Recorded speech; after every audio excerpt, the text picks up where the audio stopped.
আচ্ছা, আমরা এখন কিছু টার্মিনোলজি নিয়ে কথাবার্তা বলবো। ফেডারেশন সার্ভিসের ক্ষেত্রে কিছু টার্মিনোলজি নিয়ে আমরা কথাবার্তা বলবো। অনেক টার্মিনোলজি আছে, জাস্ট আমি একটু নার্সেলে বলে যাব।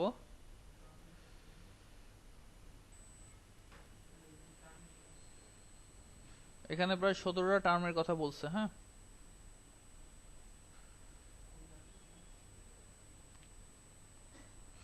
ফার্স্ট অফ হচ্ছে account partner organization. Account partner অর্গানাইজেশনটা হচ্ছে সহজ কথায় আপনি যে অর্গানাইজেশনের ইউজার, ওই অর্গানাইজেশনে যে সমস্ত ইউজাররা ফেডারেশন সার্ভিসের মাধ্যমে কোনো রিসোর্সকে অ্যাক্সেস করবে, তারাই হচ্ছে অ্যাকাউন্ট পার্টনার অর্গানাইজেশন। অর্থাৎ যে অর্গানাইজেশনের ইউজাররা অন্য অর্গানাইজেশনের রিসোর্স শেয়ার করবে বা অ্যাক্সেস করবে, ওই অর্গানাইজেশনকে বলতেছে অ্যাকাউন্ট পার্টনার অর্গানাইজেশন। বুঝা গেছে? Contains the user accounts used by federation services. অর্থাৎ যেখানে ইউজার অ্যাকাউন্টগুলো ক্রিয়েট করা আছে, অর্থাৎ আমার অর্গানাইজেশনের ইউজাররা যদি অন্য অর্গানাইজেশনের কোনো রিসোর্স অ্যাক্সেস করতে বা ক্লাউড সার্ভিসের রিসোর্স অ্যাক্সেস করতে চায়, তাহলে আমার অর্গানাইজেশনের যে ইউজাররা আছে, এখানকার ইউজারদের অ্যাকাউন্টগুলো আমার এই ফেডারেশন সার্ভারে স্টোর করা আছে। তো আমার অর্গানাইজেশনের এই ক্ষেত্রে আমার এই ফেডারেশন সার্ভিসের এই ইউজার অ্যাকাউন্টগুলোকে বা যে এখানে আছে সেই অর্গানাইজেশনকে আমরা বলবো account partner organization. This contains the user accounts that will access the federation service. In some cases, this may be domain. In other cases, it may be database or simply an email address. The important point to remember is that these are the users that will access federation services. This will contain information like their username, passwords, and other details about the user. কারণ আমার যে federation service যে আমাকে authentication করবে বা আমাকে claim generate করবে, তার কাছে তো ওই ধরনের ইনফরমেশনগুলো থাকতে হবে। আচ্ছা, তারপরে আসেন resource partner organization. Resource partner organization হচ্ছে এইটা হচ্ছে আমাদের যদি এই ইউজাররা যদি অ্যাকাউন্ট পার্টনার অর্গানাইজেশন হয়, তো যেখান থেকে আমি রিসোর্স অ্যাক্সেস করব ওই পাশ থেকে আমরা বলবো রিসোর্স পার্টনার অর্গানাইজেশন, যেখানে হোস্ট করা আছে ফেডারেল অ্যাপ্লিকেশনগুলো, যে অ্যাপ্লিকেশনগুলো ফেডারেশন সার্ভারের মাধ্যমে অথেন্টিকেশন হয়ে ইউজারদেরকে অ্যাক্সেস দিবে। অর্থাৎ আপনি ওয়েব সার্ভিস ইউজ করতে চাচ্ছেন, ফেডারেশন সার্ভারের মাধ্যমে অ্যাক্সেস পেয়ে আপনাকে এখানে অ্যাক্সেস করতে হবে। আপনি বিভিন্ন ধরনের যেই আপনি ফাইল সার্ভার অ্যাক্সেস করতে চাচ্ছেন, সেটা যদি আপনার ফেডারেশন সার্ভারের মাধ্যমে অ্যাক্সেস হয়ে যদি আমাদের কাছে আসে, তাহলে ওই ধরনের রিসোর্সগুলোকে আমরা বলবো কি রিসোর্স পার্টনার অর্গানাইজেশন। অর্থাৎ রিসোর্সগুলো যেখান থেকে অ্যাক্সেস করতে সেটা হচ্ছে রিসোর্স পার্টনার অর্গানাইজেশন, যেখানে আমাদের হোস্ট করা থাকে কি অ্যাপ্লিকেশনগুলো, অর্থাৎ রিসোর্সগুলো। A resource partner organization contains the resources that are accessed by the Federation service users. Normally, this will be external to the company, but in some cases may be on a DMZ of the company. DMZ A web সার্ভারে DMZ থাকতে পারে, আবার file server আপনার ওদের internal ইসে থাকতে পারে, কিন্তু ফেডারেশন ইউজারদের এগেইনস্টে ওটা তো external. A resource partner could also be in a cloud-based application. For example, MS Office products, Microsoft Office এটা cloud-based হতে পারে, Azure কোম্পানি Azure হতে পারে, located in the cloud. আর সহজ কথা, আমার রিসোর্স গুলো যেগুলো রিসোর্সের পার্সপেক্টিভ, রিসোর্স গুলো হচ্ছে রিসোর্স পার্টনার অর্গানাইজেশনের ভিতরে থাকবে।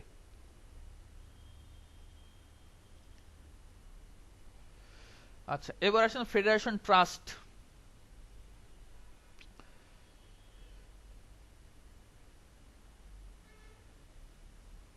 Federation trust is a trust between different parts of federation services, অর্থাৎ একটা অর্গানাইজেশন আর একটা অর্গানাইজেশনের ভিতরকার, অর্থাৎ আমার এই যে দুই পার্টনার যেটা আছে, একটা আমরা দেখলাম হচ্ছে রিসোর্স পার্টনার আর একটা হচ্ছে অ্যাকাউন্ট পার্টনার অর্গানাইজেশন, তাই না?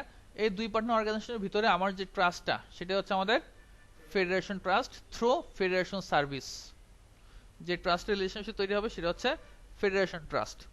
এখানে no communication happens over the trust. এখানে আমাদের নন কানেকশন স্টাইল ট্রাস্ট, এটা আমরা আগেই বলছি। আমাদের নর্মাল যে ট্রাস্ট রিলেশনশিপ আমরা কথা বলছিলাম, সেখানে একটা ট্রাস্ট রিলেশনশিপ থাকে, আপনাদের চ্যানেল থাকবে, ডাটা কানেক্টিভিটি থাকবে, কিন্তু আমাদের এখানে কিন্তু কোনো কানেকশন এখানে এস্টাবলিশ থাকবে না। এখানে অল টাইম যে আমাদের কমিউনিকেশন করবে এটার সাথে এরকম কোনো কিছু কিন্তু নাই। আচ্ছা, এখানে আরেকটা মজার ব্যাপার যেটা, সেটা হচ্ছে দেখেন সিকিউরিটি পারপাসে যদি আমরা চিন্তা করি, সেটা হচ্ছে দেখেন এই যে এখানে অথেন্টিকেশন আসলে কে করতেছে, অথেন্টিকেশন কি আসলেই ধরেন এখানকার ইউজাররা এখানে অ্যাক্সেস করতেছে, বাট এই যে অথেন্টিকেশন করতেছে, এই অথেন্টিকেশনটা কি আসলে ও করতেছে না ওই এই এই কোম্পানি করতেছে? কে এই কোম্পানির, এই কোম্পানিটা এই কোম্পানির ইউজারকে অথেন্টিকেশন করতেছে না? তাহলে এটা কিন্তু আরো মোর সিকিউর। কারণ ও আসলে ও যদি অথেন্টিকেশন করতে অন্যরকম হইতেও পারতো, কিন্তু ও যদি কোনো কোম্পানির লোকজন এখান থেকে চলে যায়, আগেকার কোনো ইনফরমেশন দিয়ে যদি ও এখান থেকে অ্যাক্সেস করতে চায়, তাহলে কিন্তু সে এখানে একটা ভালনারেবিলিটি থাকার পসিবিলিটি ছিল। কিন্তু ও কিন্তু অথেন্টিকেট হচ্ছে ওর কোম্পানির ডিসি থেকেই বা ফেডারেশন সার্ভার থেকেই। বুঝতে পারছেন?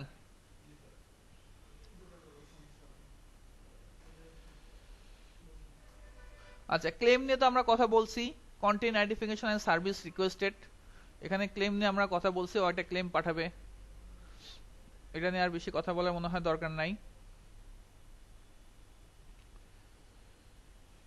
A claim is essentially a statement about a user. When the claim is created, it will need to be created with information required by the other side. This may include information about what services they require, কোন সার্ভিসটা তার দরকার, এই ধরনের information নিয়েও ওই ক্লেমটা generate হতে পারে। আমরা ক্লেম বলছিলাম কি, তার নিজের আইডেন্টিফিকেশন এবং কোন রিসোর্সে অ্যাক্সেস করতে চায়। This may also contain information about groups they are in, সে কোন গ্রুপের ভিতরে আছে, তার সে যে অর্গানাইজেশনে আছে অথেন্টিকেশনের জন্য। The federation server creating the claim needs to ensure all this information is put into the claim. Federation server creating the claim needs to ensure all information is put into the claim. The claim is essentially a file that is then transferred to the other party. একটা আপনার ফাইলের মতো হতে পারে যেটা অন্য পার্টিকে সে transfer করতেছে। In a lot of cases, the user may request the claim from their federation server and then present this claim to the federation server that is providing the service. অর্থাৎ এখানে যেটা বলছে সেটা হচ্ছে এই কোম্পানি এই ক্লেমটা generate করবে এবং এই কোম্পানি ক্লেম জেনারেট করে এই কোম্পানিকে যেই কোম্পানি রিসোর্স অ্যাক্সেস করবে, ওই রিসোর্স অ্যাক্সেস করার যে কোম্পানি ওইখানকার ফেডারেশন সার্ভিসে সেইটাকে প্রোভাইড করবে, যেটা আমরা আগেই দেখে। This user May request the claim from the federation server and then present this claim to the federation server that is providing the service, যে সার্ভিসটা প্রোভাইড করতেছে তাকে সে প্রোভাইড করতেছে। ক্লেম প্রোভাইডেড ট্রাস্ট, এখানে এই যে একটা ক্লেম যে দিল, এই যে ক্লেম যে দিচ্ছে, এই ক্লেমটা দিল আর সে ট্রাস্ট কিভাবে করবে? এখানে আমরা দেখছিলাম ওই যে প্রোভাইডেড ট্রাস্ট আইডিপি দেখছিলাম, তাই না? আইডেন্টিফিকেশন ট্রাস্ট প্রোভাইডার যে আপনার যে ক্লেমটাতে দিচ্ছে সেটাকে সে কিভাবে ট্রাস্ট করতেছে মনে আছে? এই যে এই যে এই যে এই যে এই যে এই যে এই যে আইডেন্টিটি প্রোভাইডার আইডিপি। তো এই জিনিসটাই সে যে ও যে একটা প্রোভাইডার করতে ট্রাস্ট, একটা যে ক্লেম দিল আর ক্লেমটাকে সে যে ট্রাস্ট করবে, এটা তো নট নেসেসারি। দ্যাটস ওয়াই সে আগে কি করবে, এমন একটা কিছু থাকতে হবে যে এই ট্রাস্টটা যে করতেছে, ওই ট্রাস্টটা যে যে কোম্পানি ওকে ট্রাস্টেড করার জন্য যে ইস্যু করলো, ওইটার ইনফরমেশন গুলো ওর কাছে থাকে, ওই রূপ বইয়ের মতো। ওর সাথে সে অথেন্টিকেট করবে, অর্থাৎ সার্টিফিকেট, যেটাকে আমরা বলতেছি নর্মাল ডিজিটাল সার্টিফিকেট। হ্যাঁ, ওই ওই ইসের সাথে সে মিলে দেখবে এই ক্লেমটা ওকে ঠিক আছে কিনা আদৌ। যে ক্লেম যদি ঠিক না থাকে, ক্লেম তো আগে অথেন্টিকেট করতে হবে, যে যে কেউ আসলো আর ক্লেমটা আমি দেখলাম আর আমি দিয়ে দিলাম, এরকম তো ইস্যু না, ক্লেমটাকে তো অথেন্টিকেশন করতে হবে। তো এটা হচ্ছে ক্লেম প্রোভাইডার ট্রাস্ট, যে এই যে সে যেটা দিচ্ছে এটাকেও তো সব আবার ট্রাস্ট করতে হবে, ও যে দিয়ে দিল এটাও ঠিক আছে কিনা এটাকে আবার ট্রাস্ট করে। ডিফাইন্স হু আর how the trust is used. Active Directory Federation Service has two types of trust that are used. The first trust is claim provided trust. A claim provided trust accept claim. এই ট্রাস্টের কারণে সে কি করবে, এই ট্রাস্টটা accept করবে। So essentially the trust defines who and how the trust can be accessed. এটা গেল একটা। আর একটা হচ্ছে relying party trust. Relying party trust হচ্ছে সে অ্যাকসেপ্ট করলো, এরপরে এই অ্যাকসেপ্ট করার পরে এই ক্লেমের এগেইনস্টে সে অন্য একটা ক্লেম জেনারেট করতেছে না। এই যে এখানে যদি আমরা দেখি, এই যে ও এই ক্লেমটা দিল, ও অ্যাকসেপ্ট করলো, তাই না? এই অ্যাকসেপ্ট করলো, ও আবার নতুন আরেকটা ক্লেম কিন্তু জেনারেট করে ওকে প্রোভাইড করতেছে।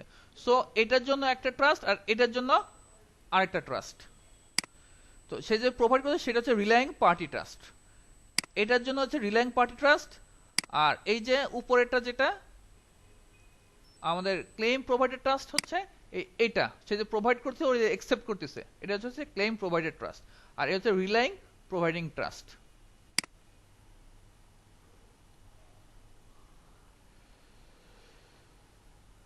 আচ্ছা, এই একটা জিনিস। আর একটা ইস্যু হচ্ছে দেখেন এই যে অ্যাক্টিভ ডিরেক্টরির ভিতরে দেখেন একটা ডোমেন কন্ট্রোল, আমার একটা অর্গানাইজেশনের ভিতরে আমার ডোমেন কন্ট্রোলার চলতেছে আর একটা ফেডারেশন সার্ভার চলতেছে, তাই না?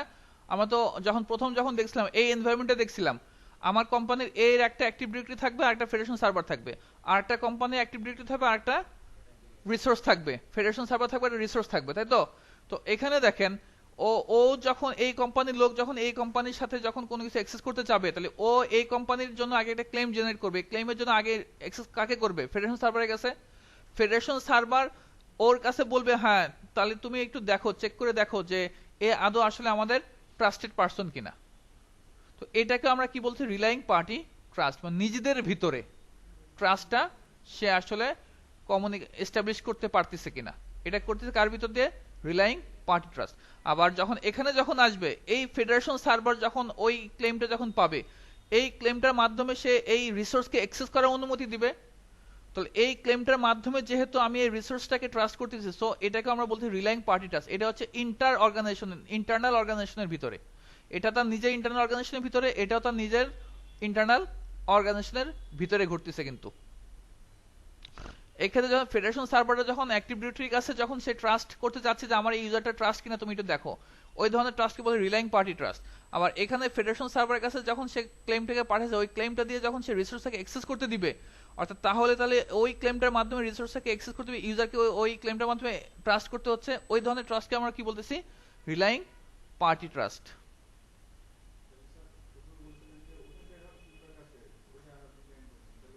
না ওইটাও ঠিক আছে, ওটাও একটা এটাও একটা। আচ্ছা, ক্লেম প্রোভাইডার কারা কারা ক্লেম প্রোভাইড করতে পারে সে জিনিসগুলো এখানে। Organization provides claim for its user. Organization আপনাকে ইউজারদের জন্য অর্গানাইজেশন ক্লেম প্রোভাইড করতে পারে। Use by claims aware application, কোনো অ্যাপ্লিকেশনও আপনাকে ক্লেম প্রোভাইড করতে পারে, অর্থাৎ যেই রিসোর্সে আপনি অ্যাক্সেস করবেন ওই রিসোর্সও কে কে এই রিসোর্সে অ্যাক্সেস করতে পারবে সেটাও ওই রিসোর্স যে সার্ভারটা আছে ও কিন্তু আইডেন্টিফাই করে দিতে পারে যে আমার এই রিসোর্স কে কে অ্যাক্সেস করতে পারবে, আমি সবাইকে অ্যাক্সেস করতে দিব না। আর এখান থেকে ও বলতে পারে যে তুমি কোন কোন রিসোর্স অ্যাক্সেস করতে পারবা, সেটাও কিন্তু এই অর্গানাইজেশনও এই ক্লেমটা জেনারেট করতে পারে। যে অর্গানাইজেশন বলে দিল তুমি আমার এই ইউজার কোন কোন রিসোর্স অ্যাক্সেস করতে পারবে, এই ধরনের একটা ক্লেম সে জেনারেট করলো। আবার ওদের কেউ যদি চায় যে না আমার এরকম একটা ক্লেম থাকবে যে আমার রিসোর্সটা কে কে কোন কোন ইউজার অ্যাক্সেস করতে পারবে অথবা পারবে না, এটা হচ্ছে আপনার কনফ্লিক্টে কিছু নাই। এটা হচ্ছে সবার ক্ষেত্রে না, কেউ যদি চায় সেও এটা ইউজ করতে পারবে। তখন শুধুমাত্র এখানকার ওই ক্লেমটা যদি ওটার সাথে ম্যাচ করে, ফেডারেশন সার্ভারে যদি দেখে যে ম্যাচ হইতে, তাহলে অ্যাক্সেস করতে দিবে। আদারওয়াইজ এখান থেকে যে অথেন্টিকেশনও যদি আসে তাও অ্যাক্সেস করতে পারবে না। আচ্ছা, ফেডারেশন সার্ভার বুঝতে পারতেছি যেখানে আমাদের ফেডারেশন সার্ভার রোলটা ইনস্টল করা আছে, যেখানে কনফিগার করা আছে সেটা আমাদের ফেডারেশন সার্ভার। আচ্ছা, account federation server issues security tokens to users contains claim information. এও একই জিনিস আমাদের যেই অ্যাকাউন্ট ফেডারেশন সার্ভার বলতে বোঝাচ্ছে যেই ওই একই ফেডারেশন সার্ভারটাকেই ওই আমরা অ্যাকাউন্ট ফেডারেশন সার্ভার বলতেছি। যেই অ্যাকাউন্ট ফেডারেশন সার্ভারটা ওটাই যেটা কিনা আমাদের সার্টিফিকেটটা জেনারেট করতেছে বা ক্লেমটা জেনারেট করতেছে, যার ভিতরে আমাদের ইনফরমেশনগুলো আছে। ফেডারেশন সার্ভার সহজ কথায় ওটাকে আমরা অ্যাকাউন্ট ফেডারেশন সার্ভার হিসেবে বলতে পারি। হ্যাঁ, এটা মুভিং ইউজার মনে করেন, এক জায়গা থেকে আরেক জায়গায় উড়ে যেতে পারে এই কারণে। আচ্ছা, attribute store contents details about the clients. Active directory federation সার্ভিসের ভিতরে তো আমার ইনফরমেশনগুলো থাকবে, তাই না? তো এখানে অ্যাক্টিভ ডিরেক্টরি ও যখন অ্যাক্সেস করে কাকে? অ্যাক্টিভ ডিরেক্টরি ডোমেইন সার্ভিসের কাছে। এখন যদি এক ধরনের ক্লেম জেনারেট করে, যে ক্লেমের ভিতরে আপনার ছবি থাকবে, কিন্তু ওই পিকচারগুলো তো আমার ডোমেইন কন্ট্রোলারে থাকে না, এটা তো আর ক্যাপেবল না ওই পিকচারগুলো এখানে স্টোর করা। তো পিকচার গুলো ওই ধরনের কোনো কিছু ইনফরমেশন দেওয়া হয় সেগুলো আমরা ডাটাবেস সার্ভারে আমরা রাখতে পারি। তো এই যে এইগুলো টোটালটাকে আমরা বলছি অ্যাট্রিবিউট স্টোর, এই দুটো মিলেই সে একটা ক্লেম জেনারেট করেছে, ছবি সহ তার নামে ইনফরমেশন সহ। ঠিক আছে, এই ক্লেমটা সে রাখতেছে কোথায়? তাহলে এই ক্লেমটা ইনফরমেশন আসলে অ্যাকচুয়ালি এই ক্লেমটার কন্টেন্টস ডিটেইল যেগুলো সেগুলো থাকতেছে আমার এই ডোমেন কন্ট্রোলার সিকিউএল সার্ভারের ভিতরে। তো এই টোটালটা এইগুলোকে আমরা বলতেছি অ্যাট্রিবিউট স্টোর। তার অ্যাট্রিবিউট গুলো, নেম একটা অ্যাট্রিবিউট, তার পিকচার, তার একটা ছবি, এটা একটা অ্যাট্রিবিউট। এই অ্যাট্রিবিউট গুলো যেখানে থাকে সেটাকে আমরা বলছি অ্যাট্রিবিউট স্টোর।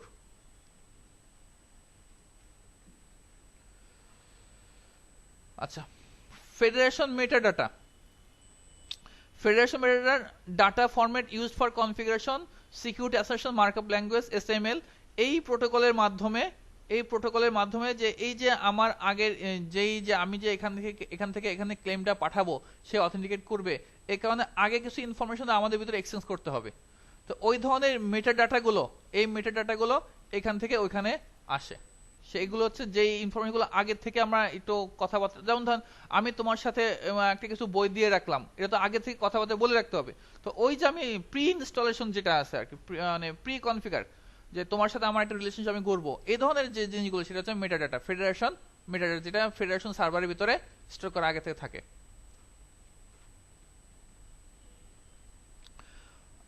আরেকটা হচ্ছে এখানকার যে কনফিগারেশন গুলো থাকবে আমার এই ফেডারেশন সার্ভারের ভিতরে তো একটা কনফিগারেশন থাকতে হবে। এখানে ও আমার এই অ্যাকাউন্ট পার্টনার অর্গানাইজেশনে আমার এই এই কি বলে কনফিগারেশন করবে, ওর রিসোর্স পার্টনার অর্গানাইজেশন তো এই ফেডারেশন সার্ভিসটা ইনস্টল করবে এবং কনফিগার করবে। ওখানে যখন কনফিগার করবে ওর ইনফরমেশনে কিছু জিনিসও তো এখানে ফেডারেশন ট্রাস্ট হিসেবে তো কিছু জিনিস এখানে থাকতে হবে, না হলে ওর এখান থেকে যেটা পাঠাবে ও কিভাবে ট্রাস্ট করবে? তো এই যে যে জিনিসগুলোর মাধ্যমে সে এগুলো করতে কনফিগার করবে সেগুলোকে আমরা বলতেছি মেটাডাটার মতো। আচ্ছা, এখানে এই যে এই এডিএফএস কনফিগারেশন ডাটাবেসটা আমাদের সিকিউএল সার্ভার অথবা উইন্ডোজ ইন্টারনাল ডাটাবেসে থাকতে পারে। গতকালকে আমরা যখন এডিআরএমএস করছিলাম তখন কিন্তু আমরা এই দুটো জিনিস দেখছিলাম, তাই না? এসকিউএল সার্ভার ছিল আমাদের, একটা হচ্ছে ইন্টারনাল ডাটাবেসে ছিল আমাদের। এডিআরএমএস এর ইনফরমেশনগুলো আমরা রাখছিলাম উইন্ডোজ ইন্টারনাল ডাটাবেসের ভিতরে রাখছিলাম। তো এই যে এডিএফএস এর ইনস্ট্যান্স কনফিগারেশন গুলো যেখানে থাকে সেটা হচ্ছে এসকিউএল সার্ভারও থাকতে পারে, উইন্ডোজ ইন্টারনাল ডাটাবেসেও থাকতে পারে, তার নিজের ডাটাবেসে থাকতে পারে, অথবা এক্সটার্নাল আপনার কোনো ডাটাবেস সার্ভার যদি থাকে সেখানে আপনি সেখানেগুলো রাখতে পারেন। আচ্ছা, প্রাইমারি ফেডারেশন সার্ভার হচ্ছে যেটা কিনা আপনি ফার্স্ট যেটাকে আপনি কনফিগার করতেছেন সেটা হচ্ছে আমাদের প্রাইমারি ফেডারেশন সার্ভার, এবং ওই primary federation server read write মোডে থাকবে, অর্থাৎ ওখানে আপনি সমস্ত কাজ করতে পারবেন। এরপর যদি আপনি এডিশনাল কোনো ফেডারেশন সার্ভার আপনি ওটার সাথে অ্যাড করতে চান তাহলে সেগুলো শুধুমাত্র রিড অনলি মোডে থাকবে, সেগুলো রাইট করার ক্যাপাসিটি থাকবে না। এখানে যা যা হবে এখানে চলে যাবে, এখানে যদি কোনো কিছু আসে এখানেও অটোমেটিক্যালি ট্রান্সফার হয়ে যাবে। কেমন? এখানে শুধু রিড অনলি, আরওডিসির মতো এখানে রিড রাইট পারমিশন থাকবে, আর এগুলোতে যদি এডিশনাল কোনো কিছু লাগান সেগুলো শুধুমাত্র রিড অনলি মোডে থাকবে। ঠিক আছে?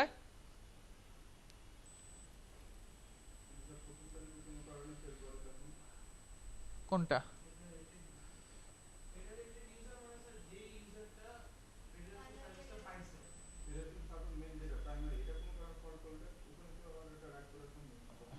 রাইট করার সময় তো আপনি ক্লাসটা করে আপনি করে রাখবেন, তাহলে হাই অ্যাবিলিটি করে রাখবেন, আরেকটা সার্ভার দিয়ে রাখবেন তাহলে, যেটা শুধুমাত্র আপনার প্রাইমারি ফেডারেশন সার্ভার মতো কাজ করবে, সেকেন্ডারি ফেডারেশন সার্ভার হিসেবে কাজ করবে, তখন সেকেন্ডারি ফেডারেশন সার্ভার হিসেবে কাজ করবে। আর এগুলো আমরা ব্যাকআপের মতো কথা বলতেছি, শুধুমাত্র রিড অনলি মোডে থাকবে, এখানে কেউ যদি ঢোকেও কেউ যদি কোনো কিছু না করতে পারে। আচ্ছা, ফেডারেটেড ইউজার বলতে ওই যে ফেডারেশন সার্ভারের কাছ থেকে যে সমস্ত ইউজাররা রিসোর্স অ্যাক্সেস করবে তাদেরকে আমরা বলছি ফেডারেটেড ইউজার, নরমাল হিসাব। অ্যাক্সেস অ্যাপ্লিকেশন রিসোর্স, যারা অ্যাপ্লিকেশন অথবা রিসোর্স অ্যাক্সেস করবে তাদেরকে আমরা বলতেছি ফেডারেটেড ইউজার, এবং এটা উইথ ক্লেম, ক্লেম ছাড়া তো আর পারবে না।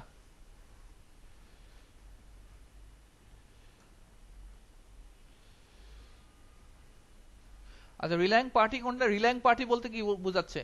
যে পার্টি আমাকে বিশ্বাস করবে, the organization that receives and process claim, ওই ক্লেমটা যে রিসিভ করবে এবং এই ক্লেমটাকে প্রসেস করে আমার রিসোর্সটাকে অ্যাক্সেস করার পারমিশন দিবে, অর্থাৎ রিসোর্স পার্টনার অর্গানাইজেশন থেকে আমরা রিলাইং পার্টি বলতেছি।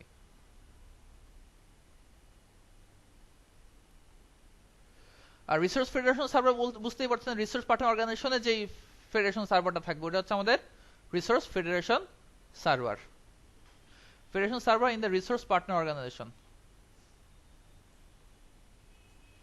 আচ্ছা, ক্লেমার অ্যাপ্লিকেশন হচ্ছে any application that can accept claim, অর্থাৎ যেই অ্যাপ্লিকেশনটা আপনি বা যে রিসোর্স আপনি অ্যাক্সেস করবেন ওই রিসোর্সগুলো যদি ক্লেমের মাধ্যমে আপনাকে অ্যাক্সেস করার জন্য পারমিশন দেয় তাহলে ওই রিসোর্সগুলো হচ্ছে ক্লেম অ্যাওয়ার অ্যাপ্লিকেশন অথবা রিসোর্স।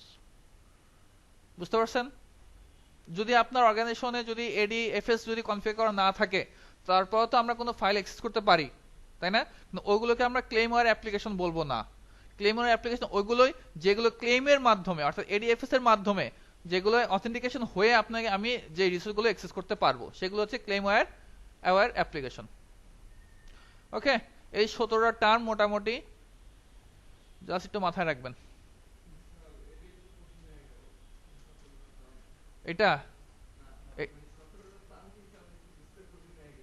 কোন টার্ম বোঝেন নাই? এখানে কোন টার্ম না বোঝার মতো আছে? এই প্রথম দুইটা তো আরো সহজ জিনিস। প্রথম দুইটা হচ্ছে যেই পাঁচটা হচ্ছে আমার আমি বিজনেস এ আর বিজনেস বি যে উদাহরণ দিছিলাম, বিজনেস এর পার্সপেক্টিভে হচ্ছে ওইটা হচ্ছে আমার অ্যাকাউন্ট পার্টনার অর্গানাইজেশন ওখানকার ইউজাররা, আর ওই পাঁচটা বিজনেস বি এর যে পার্সপেক্টিভে ওইটা চিন্তা করলে ওইটা হচ্ছে আমাদের এই যে কি বলে রিসোর্স পার্টনার অর্গানাইজেশন, যেখানে আমাদের রিসোর্স গুলো থাকবে, যেখানে হোস্টেড ফেডারেটেড অ্যাপ্লিকেশন গুলো আমার থাকে। সহজ কথা। আর কোনোটা